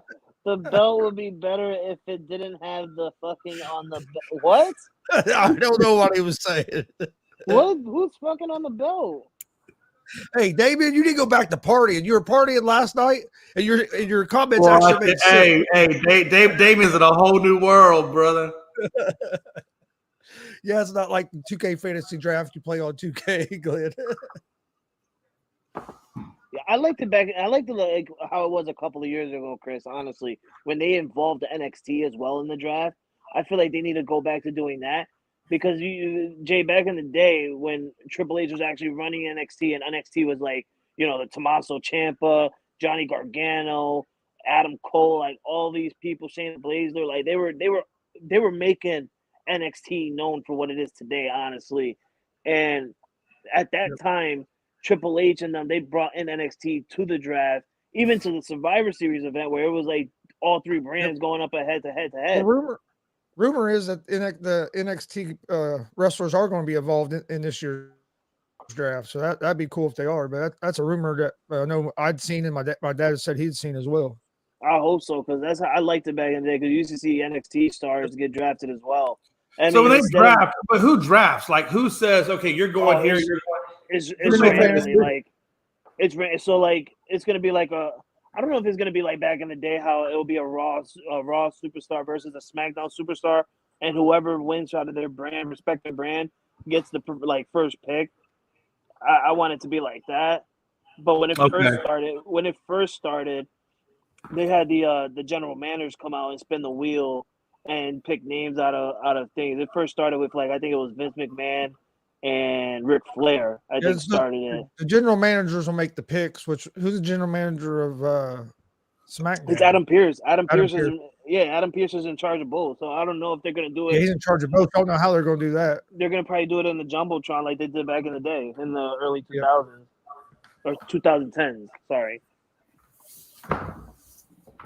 Oh, that's it's gonna be fun though. It's fun though. Honestly, it's fun.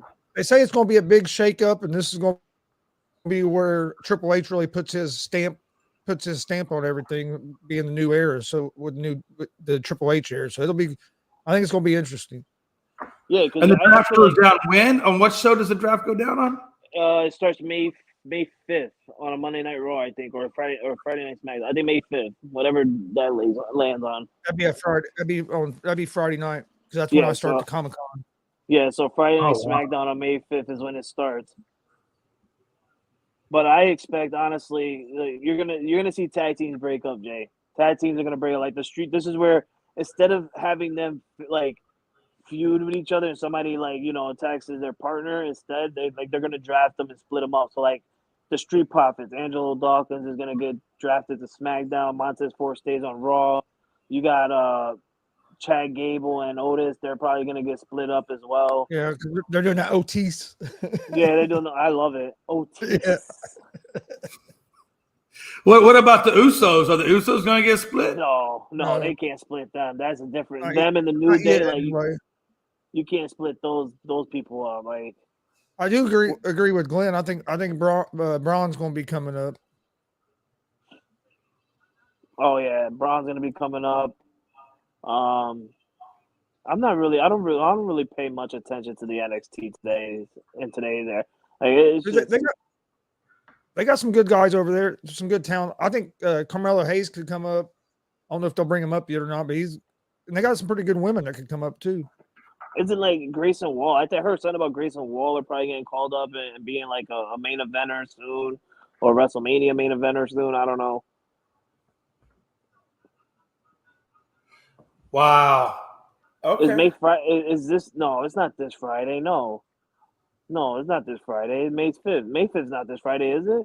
No. Monday is May 1st, so no. Yeah, so It'll be next Friday. They're gonna be doing it, I think, before or after Backlash, because Backlash is a week.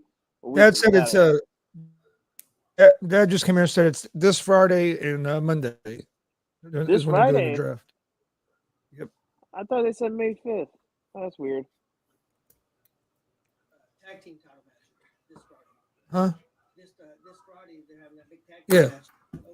Just get your ass in here, Tony, and tell me yourself. He was talking about the big tag team title match we're having Friday night. Hey, make sure you tell your Yeah, dad tonight. They're having the draft. It starts this Friday, and he asked if we wanted to do a show.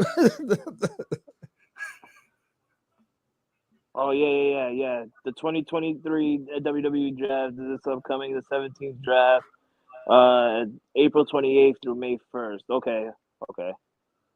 Yeah, backlash First is the 5th or the 6th.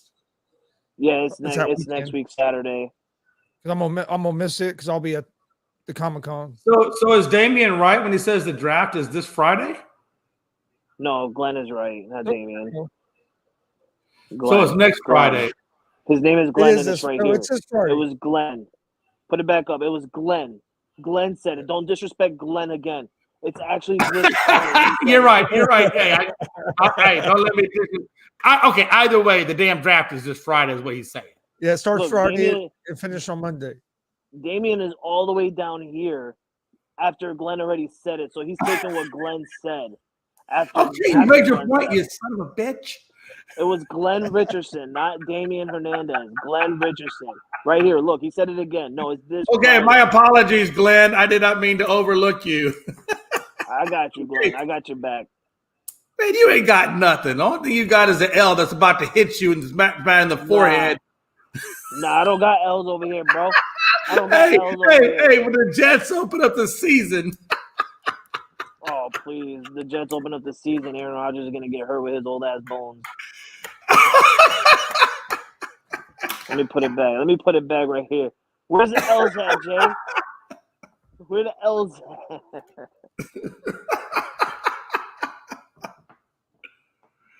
Thanks, Glenn. I appreciate that, brother. I appreciate that. Can somebody tell me what the hell is Puerto Rican street fight? What the hell? I don't even know. What the hell? A Puerto Rican street fight is the same shit as any other thing. It's just a street fight in Puerto Rico. That's it. It's nothing serious. Yeah. It's just what they call it because the pay-per-views in Puerto Rico. I was about to say, is he referring to Bad Bunny when Bad Bunny said that? Yeah, Well, no, Bad Bad Bunny's Bunny having is a in Puerto it. Rican street fight against Damian Priest. Yeah, Bad Okay, so okay. That's how you know Damien doesn't know anything about wrestling. Because anytime they have a street fight, they call it anyway. Like if they have it in New York, if the pay-per-view is in Madison Square Garden, they call it a New York street fight. If it's in Chicago, they call it a Chicago street fight. Interesting. If they have it in Houston, Texas, it's just called a fight.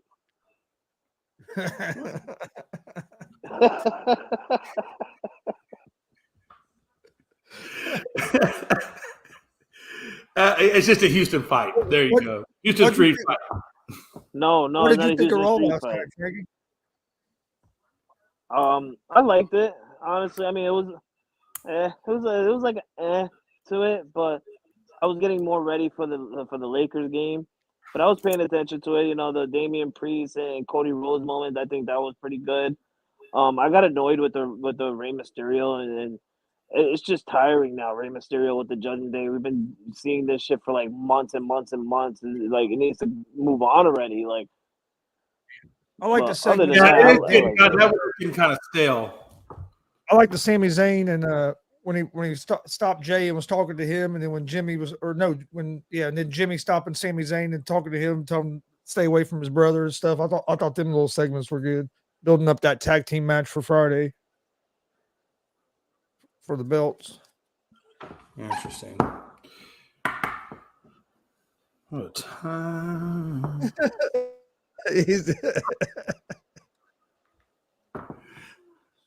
Driver 2, but it's Puerto Rico laughing my ass off. I know what a street know what fight a is, you fool. You was just asking because every street fight that WWE has had always looked different. No, really? It's always looked different? Oh my god. Every street fight that they have is the freaking same. All the freaking chairs come in, candlesticks get involved, freaking tables get broken, flipped. Like, nothing changes when a street fight comes around in WWE. So how do you see every street fight different? Wow, KD says, tell Frankie 2 Chains that I have no plans to retire. I'm going to play for as long as I can. Who the hell is Frankie 2 Chains? I have no idea. He's talking. He's What, still Jay? talking. What, Jay? I can't hear you. I think you're muted. Hey, you were just talking about street fights, and so I figured that would be your street fighter name, Frankie 2 Chains. Where the hell did Frankie 2 Chains come from? No, you know, we're talking about all these different street fights. I just said that'd be Frankie's new name, Frankie 2 Chains. It's Frankie 2 Belts. Okay, my bad. All right, well, Frankie 2 Belts. However you want to. Hey, either way, your boy KD says he's not going anywhere. He's gonna be around for a long time, so get used to him. That's fine. He could be around a long time. You know what else is going to happen? He's not going to win another ring for another long time. So, oh, and so Embiid is going to be having a brace on in the next series. What do you guys think about that, man, with Embiid and the 76ers going in their next series? How do they look? Can they do it with Embiid being at, a little bit less if he's wearing this brace, especially coming off that since he didn't play in the last game? who are they facing the next one if they win? Is it like the Miami Heat, Milwaukee Bucks, or? Oh, that's a good question. It'll be the winner Celtics or Hawks? No, Celtic. Yeah, 76ers will play the winner of the Celtics and Hawks. Ooh. Which would be the Celtics most likely. Because we could end up having the Knicks against the Miami Heat next series. Oh, wow. Damn. Yeah, I mean, what do you think, Frankie, man? Can the Sixers pull it off against the Celtics? I mean, that's a hard one. I don't think so. I really don't think so. I think you're honestly going to need Joel Embiid in that series just because of how dominant the Celtics truly are. Right. But then again, let's not overlook these guys. I mean, you have the 76ers who are being well rested right now. Honestly, they are getting well rested right now after sweeping and being the only team to sweep another team in the series and broken nets. And then you got the Boston Celtics who could have had a sweep, but now has to play one more extra game against Atlanta and, and try to move on and get ready and get some well rest as well. But not having Joel Embiid, that's really tough. So if I'm the 76ers, I'm looking at that, and if I'm Doc Rivers, I'm telling them, okay, now we need everybody. James Harden has been playing good playoff basketball that we didn't even expect this would be James Harden.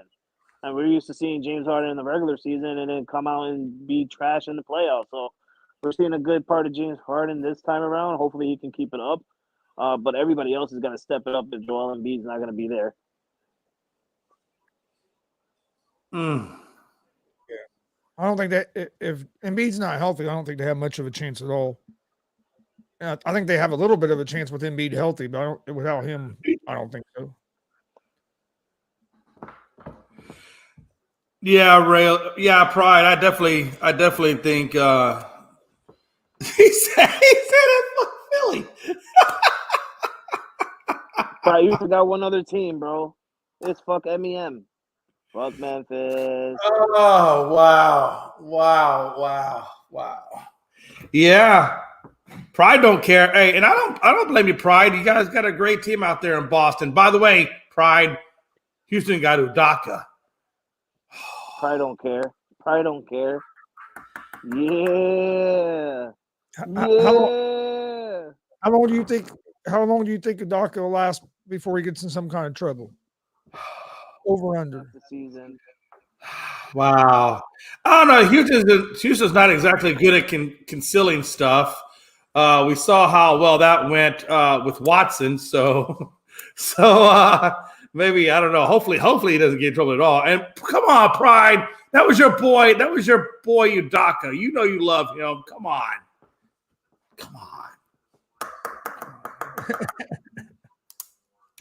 Secretly, Pride is going to be secretly rooting for Udaka over there in Houston. I know he will be. He's not going to tell you that because that's not what Pride would tell you. But internally, he's wishing it. Chris, you got a certain friend on the comments. I'm not going to be pulling it up though, but you got a secret admirer, Chris. He spelled your name wrong too. He called you. I don't even know how you say that. Craigs. Look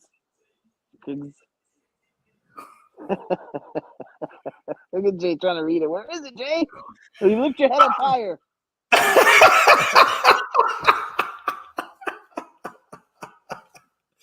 Hey, listen, them strip clubs make plenty of money. Trust me, they don't need him coming over there. They're doing just fine.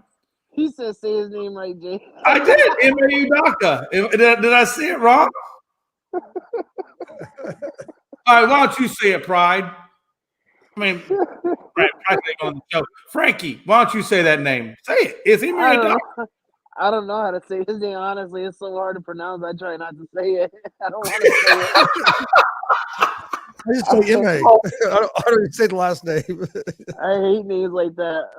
It's like a hockey player. I hate names like that. Head coach of the Rocket State. Hey, listen. That's why it's so hard to get into hockey. I can't pronounce any of those. Could you imagine trying to be an announcer for a hockey game, for a play-by-play guy? Bro, hell no.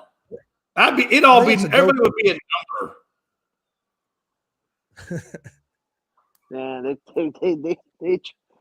talking your team, Jay. They take your team. Hey, listen, hey. Jay's like, well, I gotta be a Houston fan right now. Hey, Harden was hooking up the strip clubs pretty well. I'm sure Udoka. Jay will be at the strip club with them. Yeah, it won't be soon. It won't be long enough before he comes to Houston himself.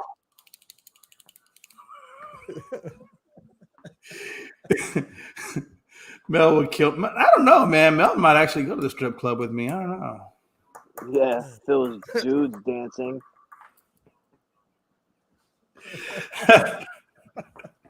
I mean, why not, right? You already went to go see Magic Mike with her, so you might as well go see it in person.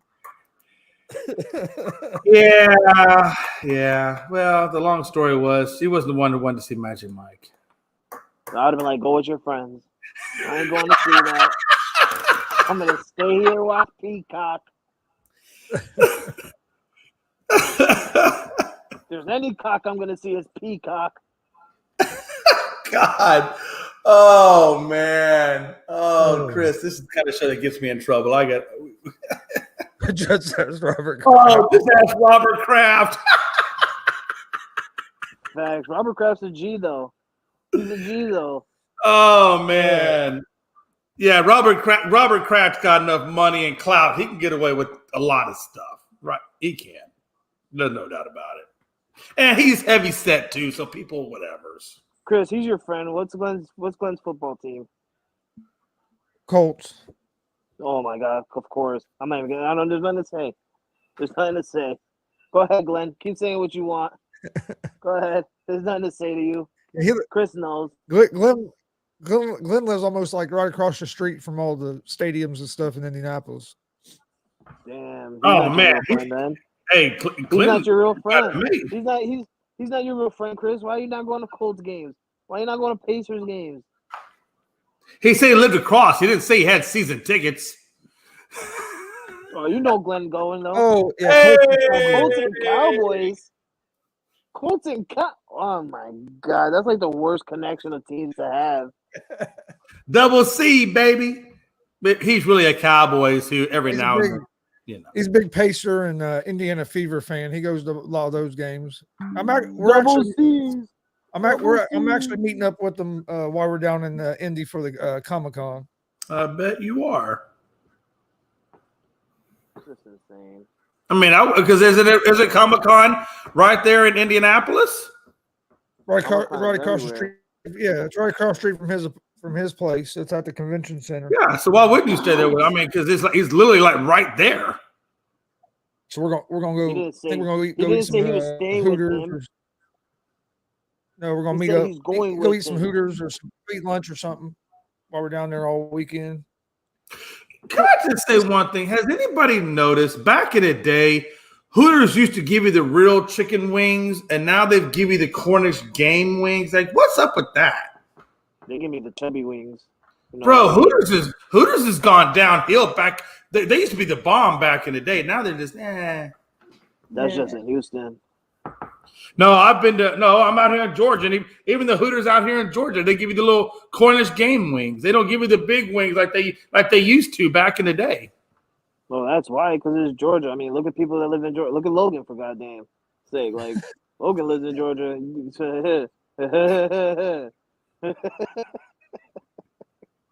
You're wrong for that. I love Logan. I could speak about Logan like that. That's babyface Logan.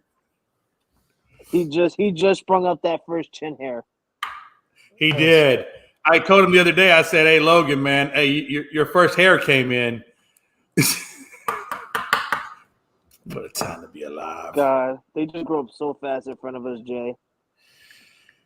He really does, man. Even Gonzo. I remember when I first met Gonzo, he had a nice little goatee, and now he's got beard. Yeah, he had I remember Gonzo with the full beard. I'm like, Gonzo. Remember Gonzo when he had that nice beard, and now he just has some kind of stub thing. He used to do what you do every show. He used to like play with it every freaking show, just rub his freaking fingers down his beard chin. Like, yeah, I love this shit. I keep hoping that Gonzo's gonna grow it back, but I don't know, man. He loves that close shave thing going on. So I will one of these days. Yeah, it goes in spurts. Bro. You don't have to. It doesn't fit your face anymore. You're fine with what you got right there. Your Goldberg style beard. What we got here? He said Glenn said go to Zaxby's. He said, and Damien, of course, and I get that. I mean, who really does go to Hooters for the? I like the wings. I like the wings and the view. Damian, you go nowhere. You order out McDonald's every goddamn day. Glenn, that was actually my goal. My goal was that when I first started, I was going to let it keep growing and growing until it got down to about my waist, like ZZ Top. Hey, by the way, ZZ Top is from Galena Park, Texas. I know where he was. I know how far he was trying to bring that beard down to. He was trying to tickle himself. Oh my God! When your goatee hair can be intertwined with your ball fro. Oh my God! That was all right. It's time to get to the final thoughts. But we were having so much fun talking about your goatee. Hey! Remember that part in Step Brothers when old boy's over there with his dad? He's like, I know she was checking out my ball fro. Yeah. I've had enough. That movie's hilarious, man. Oh, Oh man, what a time to be alive, man. Jesus. fucking Fred, start us off Carolina. with some final thoughts. No, I don't want to start it off. I'm I'll the start it 3-1. off.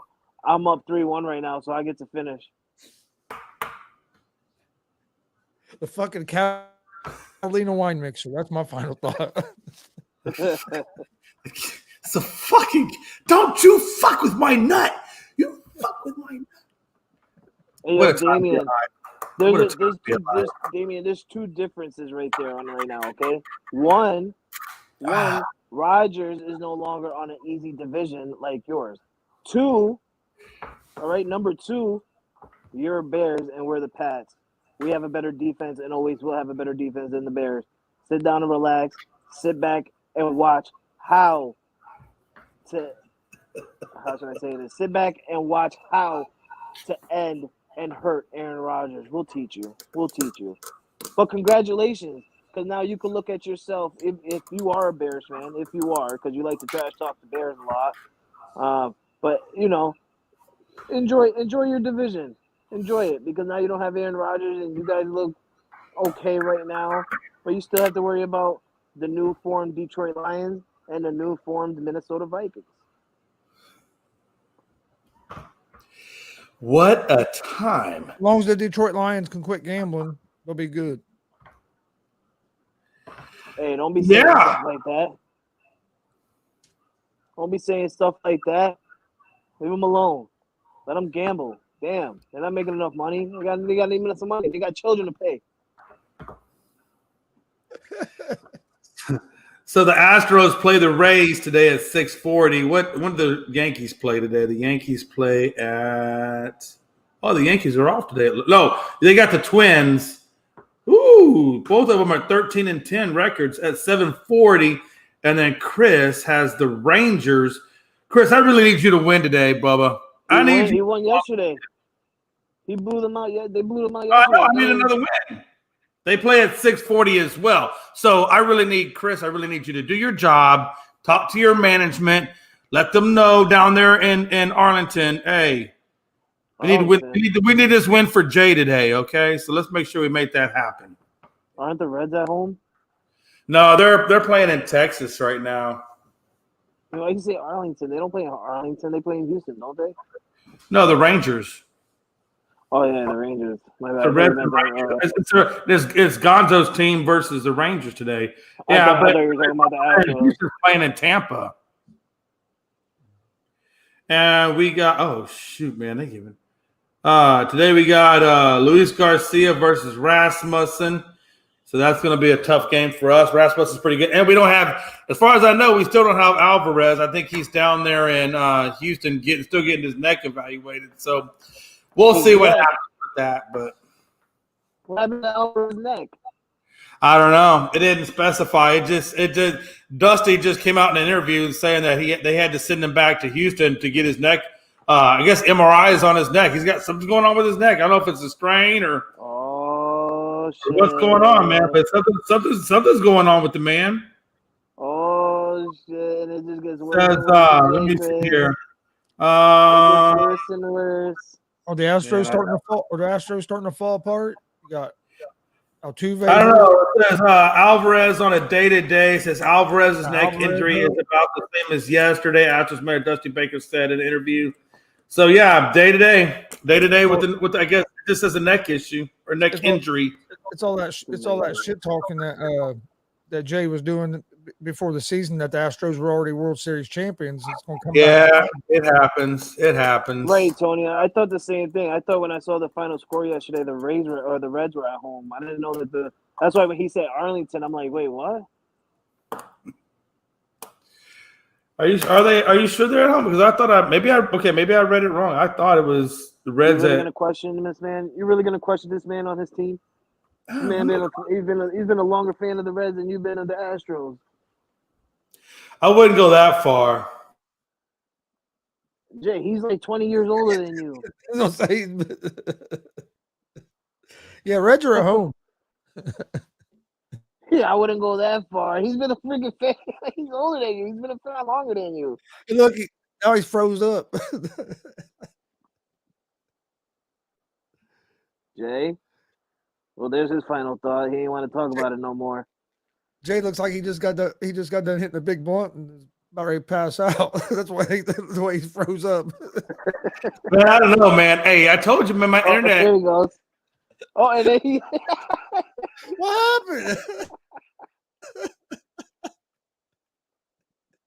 Let's quickly get our final thoughts in before he comes back in here and starts talking about Astros. Why? He don't know what he's doing. He said, "Wait a damn minute! I thought Tony was going to be a Dodgers fan." he ain't gonna switch. He's been a Reds fan too long. He ain't switching. Oh, now Jay's going to have this problem. Oh, there he goes. Hi, Jay. It's Hey, Xfinity. let me ask you one question. I just Was want the some cat- money back. Xfinity, if you're listening to me right now, I need some money back on my account because y'all screwing me a little bit. Did you shake that I wire figured a it was little the bit? cat. No, it wasn't the cat. It's Xfinity, man. What are you gonna do out here? I mean, that's why I tell them they owe me some money. Damn it. But yeah, Chris, if I may, so good luck on everybody's games today. Hopefully we all win. And then secondly, don't forget the cat. The damn cat, Tony, I'm telling you, if I really wish, I told Money yesterday, I said we gave the cat the wrong name. We call it Alice from Alice in Chains. But the damn cat's real name is Son of a Bitch. That's what I call him. Son of a bitch done got the damn cord again. Son of a bitch is in the bathroom. Oh, well. Wow. Okay. Hold on, Damien. You do know like Xfinity is like a good thing, right? I mean, Xfinity is like I don't think Damien knows what Xfinity means. Like, so if anything, you're giving Jay a compliment. That's why I had to show it real quick because I'm like, you know, Hey, what this hey, means. listen. Hey, it is. No, but for real though, man. All jokes aside, make sure you check us out tonight, 7:00 on Unscripted. Tony, make sure Tony shows up for that topic. If not the host show, we'd like to have him on. And catch us. Don't forget the draft. The draft is Thursday. You'll see the three of us there talking about our picks, and so it's going to be a good time. And that show, typically Unscripted goes on at 7, but because of the draft, we're going to go 7:30 and line it out with the draft. So 7:30 Thursday.